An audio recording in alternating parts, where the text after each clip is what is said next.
French Guiana. For most of this century, its main claim to fame was Cayenne Pepper, the infamous prison of Devil's Island, and the famous escape of Papillon, the butterfly.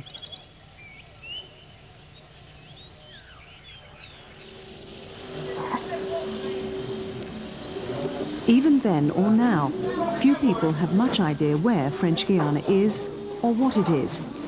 Yet most people watching satellite television, live sports events or news are doing so because the tigers in the jungles of French Guiana have put the communication satellites into space.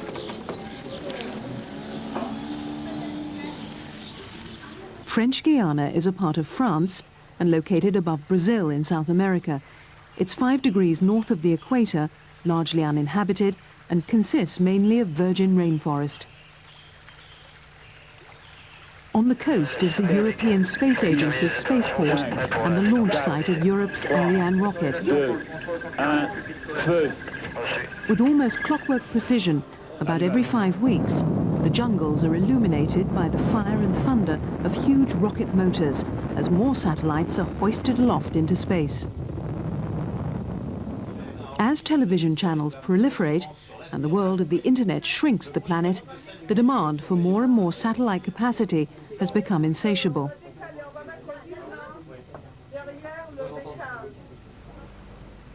New satellites clutter clean rooms around the world, waiting patiently for a shot at space. The demand for launches exceeds the supply of rockets, and with its formidable track record for reliability, Ariane has become the world's first profitable launcher and dominates the global market.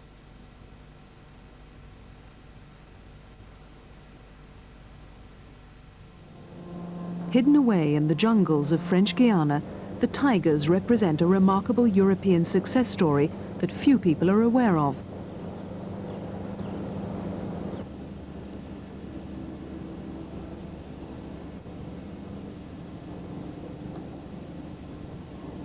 But like many good stories, this one began with a political muddle, followed by a succession of failures, and then went on to become a dazzling success.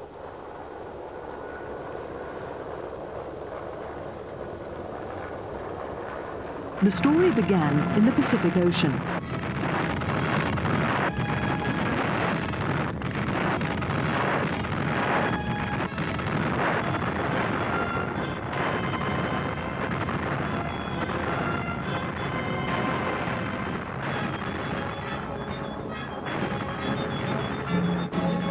In the early 1950s, Britain and France started testing their own nuclear weapons. Terrified of the possibility of a nuclear attack from the Soviet Union, both nations worked hard to develop their own missile delivery systems. The objective was to get them built, tested, and working successfully as quickly as possible, with nuclear warheads aimed directly at the Soviet Union. In 1955, the British government began the Blue Streak program, which would be placed in silos across the United Kingdom. Today, it's easy to forget what a hard place post-war Europe was. Both France and Britain still retained expensive empires and were deeply in debt. As protectors of Europe, both nations had huge military costs in the face of a powerful and belligerent Soviet nuclear superpower to the east. With help from the United States, Blue Streak was an impressive missile.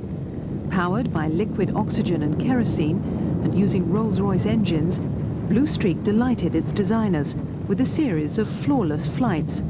Despite this, both the French and British missiles were in desperate trouble by 1960. The escalating development costs were out of control.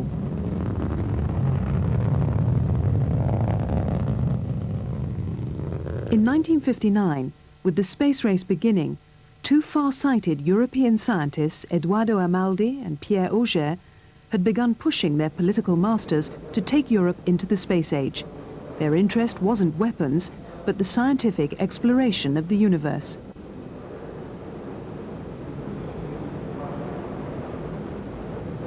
Two years earlier, in 1957, the Soviet Union had stunned the world by launching the first artificial satellite, Sputnik. Amaldi and Auger were listened to, although no one seemed to have much idea what to do next. Говорит Москва. This is Moscow. All radio stations of the Soviet Union are on the air. Передаем сообщение ТАСС. Politics intervened. At the time, there were fraught discussions between France and the United Kingdom over the EEC. Britain wanted to join, and the French President Charles de Gaulle had doubts. Harold Macmillan and de Gaulle met in January 1961, and the British Prime Minister, having already decided to cancel Blue Streak, suggested that it might become now part of the first European rocket. Despite strong objections from within France, de Gaulle agreed, and with a great deal of pushing on the British side, things began to happen. C'est un grand plaisir pour moi et pour Monsieur Selwyn Lloyd de venir à Paris rendre visite au président de Gaulle. Not quickly. All sorts of diverse bits of European space technology had to begin to come together. But by November 1961, the European Launcher Development Organization, ELDO, had been created to build Europa. As with most political compromises, it was a messy affair from the beginning. Blue Streak was to become the first stage, the French Coralie the second stage, and finally a turpentine-powered German third stage called Astris.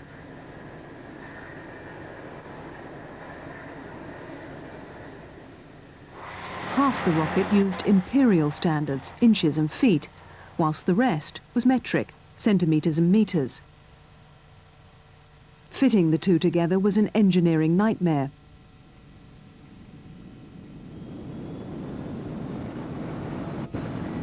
In order to protect its Commonwealth interests, the British government had insisted that Europa be operated from Woomera in Australia. Because both the French and British components had begun as missiles, there was a deep reluctance by civil servants to exchange engineering drawings or technical information. The engineers would sneak off somewhere quiet in order to be able to huddle together to work out in secret how one bit of Europa was supposed to fit to another bit. Despite its cumbersome political nature, by August 1967, Europa stood on the launch pad at Woomera, ready for its first full test flight.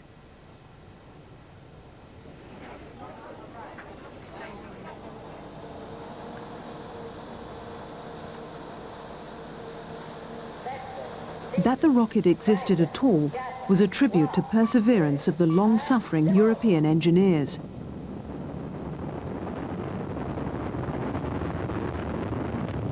It lifted off faultlessly, carried upwards by the British Blue Streak.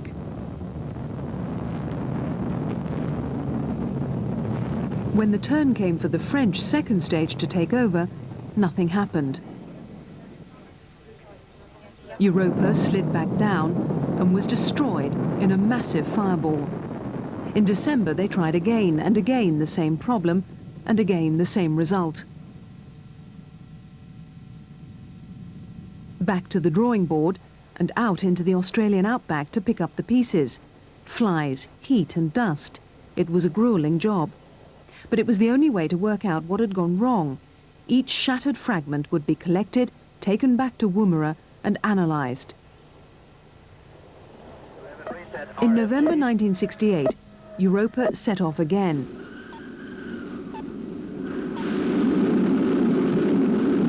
Again, Blue Streak lifted it off the launch pad faultlessly, and this time the French second stage took over successfully. Now it was the turn of the German third stage.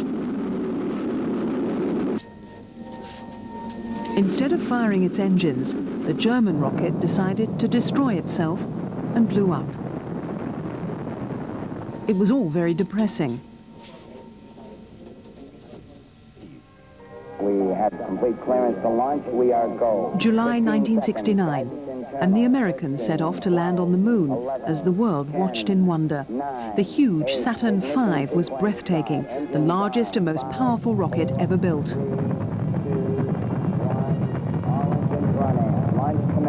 Liftoff. We have liftoff at 9:34 a.m. Eastern Daylight Time.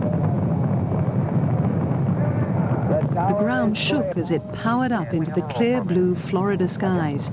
Windows rattled and spectators gasped for breath as the shockwave from the huge rocket swept over them. It was an awesome sight. And we have a pitch program. Roger.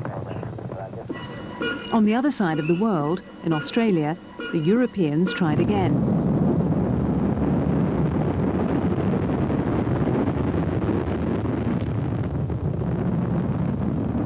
Glum-faced engineers watched as yet another Europa flight ended in failure. This time, the rocket from hell had landed nose first in the Pacific, narrowly missing New Guinea.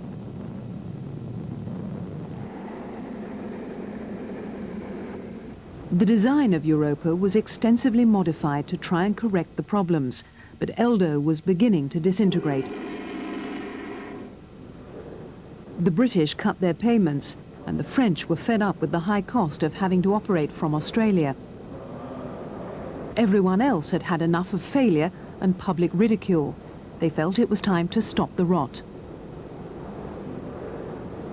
The next Europa flight would be the last from Australia, and the last of this particular model. It soared over the North Pole exactly as planned and prepared to release its satellite.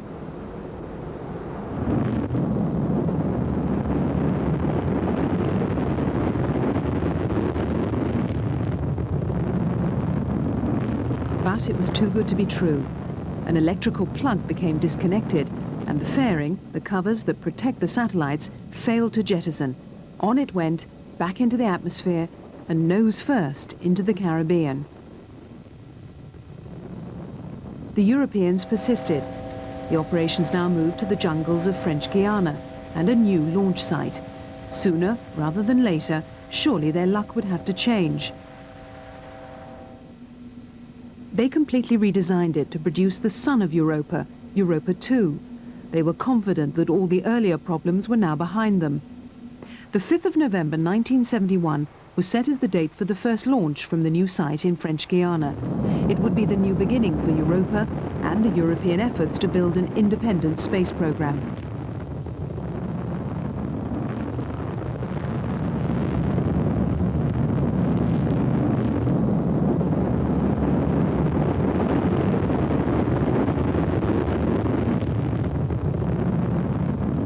But the machine was damned. This would become the most spectacular of all the Europa failures. To begin with, it went well. Ground controllers tracked Europa as it soared up into the blackness of space. But then, disaster. The Blue Streak first stage slammed into the fuel tank of the French second stage, and the rocket went up in a massive fireball. Enough was enough.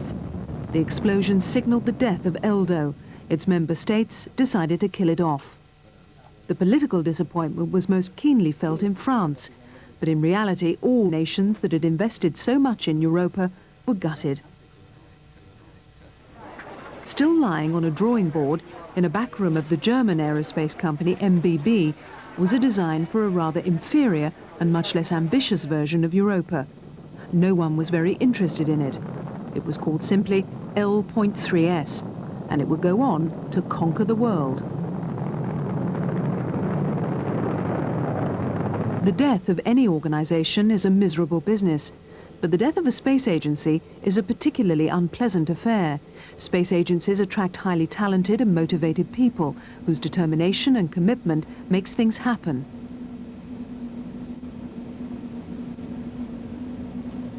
The death of Eldo was brutal for the many engineers, scientists, technicians and administrators who had toiled so hard in the Australian outback trying to make a political brick into a rocket and were now redundant. The political dilemma was what to do next. Pushed by the French, the defunct Eldo and its largely successful sister, the European Space Research Organisation ISRO, were merged together in 1974 to create a single new European space agency called ESA. For good measure, the MBB L.3S rocket design was adopted as an ESA program with a touch of Greek inspiration that went like this. A long, long time ago, deep in the mists of Greek mythology on the island of Crete, a beautiful princess fell in love with Theseus, son of the king of Athens. As he was led into the dreaded labyrinth to face the terrible Minotaur, she handed him a spindle of wool and a sword. With the sword, he slew the Minotaur, and with the thread, he found his way back out of the labyrinth. The name of the princess was Ariane.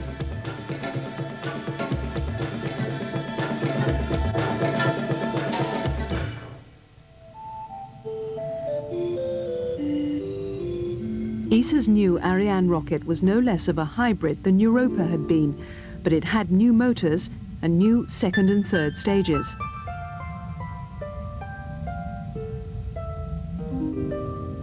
More importantly, ESA was allowed to get on with it with little political interference.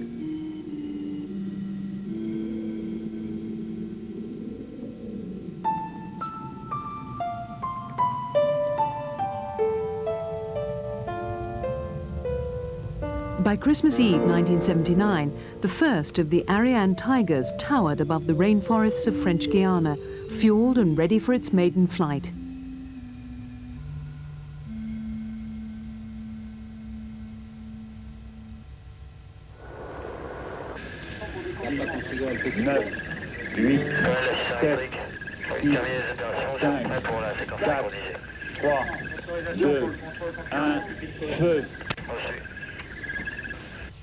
Allumage.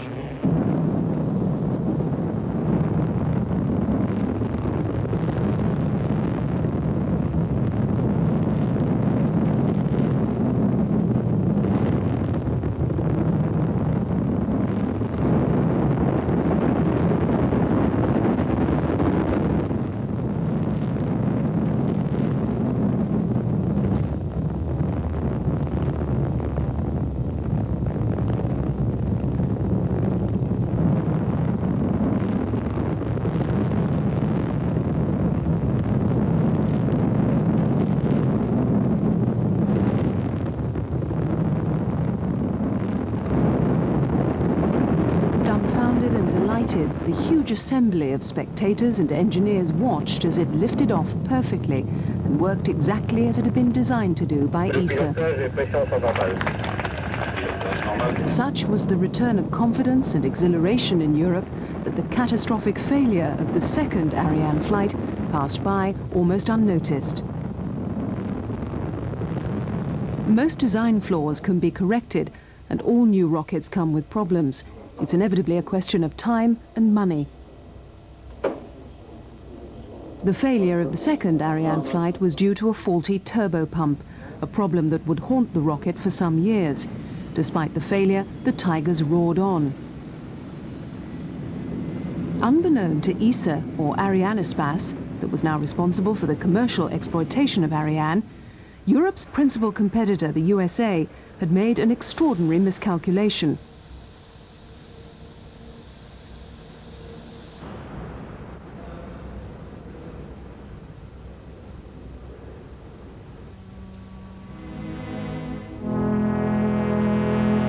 A mere 3 weeks after the first test launch of Ariane, the first US space shuttle was ready for its maiden flight.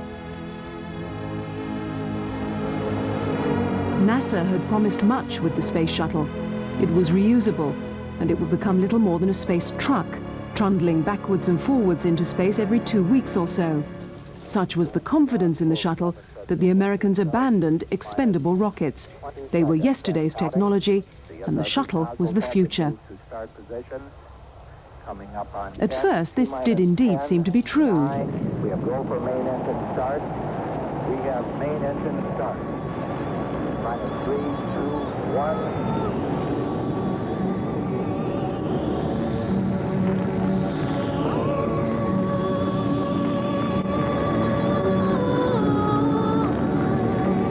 1. Commercial customers queued up for shuttle flights, ignorant of the staggering complexity of getting a satellite from the limit of the shuttle's 400-kilometer orbit to the 36,000-kilometer geostationary orbit that communication satellites needed. To achieve this, NASA engineers had to attach another rocket to each satellite and then launch the whole thing in the shuttle. Technically, there was not much wrong with the concept, but as a commercial proposition, it was a disaster. NASA could not charge the full cost of each launch because no commercial customer could possibly afford to pay it. The space shuttle was not proving to be the routine space truck NASA had hoped it would become. It was immensely complicated technology, very vulnerable to even small glitches, and the launch schedule just kept slipping. Worse still, telecommunications satellites were being lost by the shuttle. Some just vanished, others went into the wrong orbit, and some just failed to work altogether.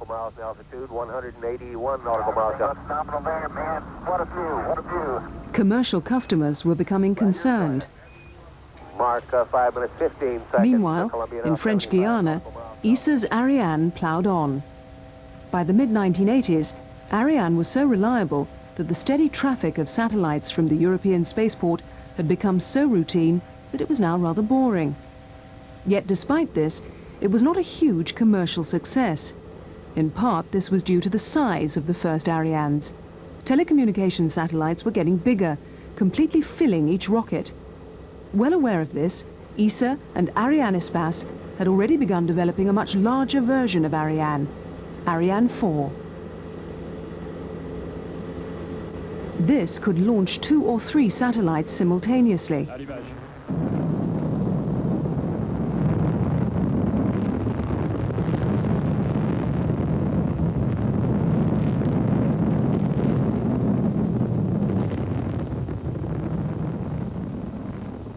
But following the Challenger disaster in 1986, Europe's Ariane suddenly had a virtual monopoly in the commercial satellite launch market.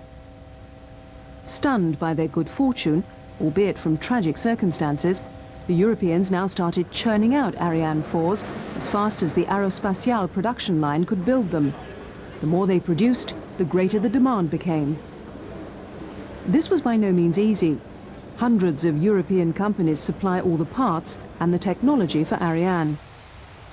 Having been assembled, each rocket then has to be taken apart, put on a barge, and sent down the River Seine to the port of Le Havre. From there, it's transferred to a ship and sent across the Atlantic Ocean to the port of Cayenne in French Guiana.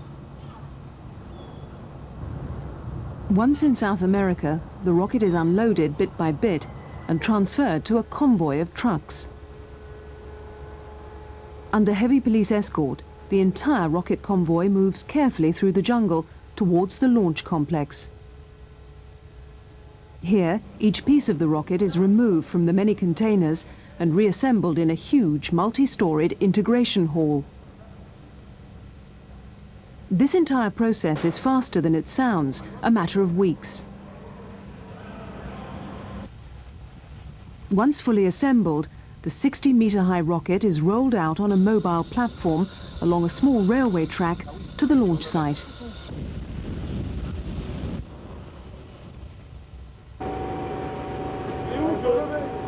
This is actually one of the most dangerous parts of the entire journey. One strong gust of wind could topple the entire thing. At the end of this 1,000-meter journey, an even larger mobile integration building rolls forward and encloses the entire rocket.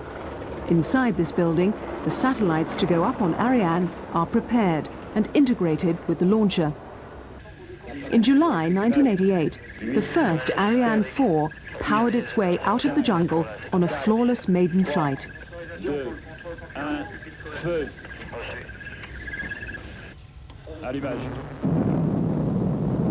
Capable of lifting up to 3 satellites at the same time, it cut the launch costs dramatically.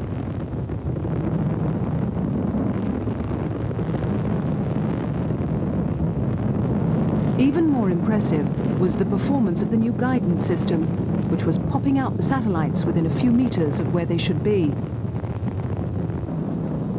This meant huge savings in fuel on each satellite, which translated into longer lifetimes and enormous profitability for the operator. Only 5 degrees north of the equator, French Guiana had become the most efficient launch site in the world. It had been a long road from the routine disasters of Europa in the Australian outback, a triumph of technology born out of adversity and failure. the European tigers in the jungle had conquered the world of commercial satellite launches, and by 1996, Ariane completely dominated the market, making it the first and only profitable rocket in history. It was time to move forward again. New designs for a new generation of Arianes, new markets to conquer, new technologies to prove.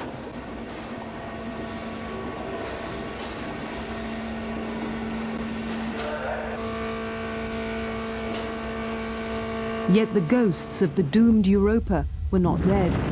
They were about to rise again.